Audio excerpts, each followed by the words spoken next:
اومدیم ایران مال و قراره که ریاکشن مردم به رپرهای ناشناس رو ببینیم. برو بریم. دوتا زدم اسمی، یکیشون کچله داشت ویل اسمیت. الو بابی دیر شده پکه میرسی، اومدی در نزن اینجا پر اسمی. چه تو جیبم یه چی دارم میخواد چپت کنه، میگه بزرگ مایی ولی چپت گله.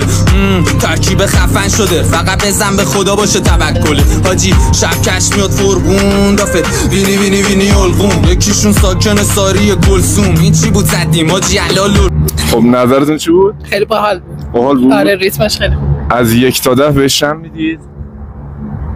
فکر کنم تو سبک خودش 8 9 بگیره. تو سبک خودش 8 9. خیلی باحال بود به نظرم. ریتمش خیلی اینجوری بود. یه ذره آره.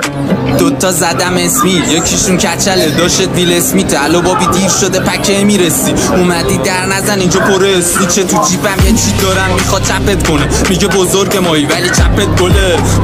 ترکیب خفن شده فقط بزن به خدا باشه توکله. حاجی شب کش میاد فرگون دافت وینی وینی وینی الگون. یکیشون این آهنگو خودم گوش دادم خب ولی تایپ مورد علاقه هم نیست. 8 بهش میدم.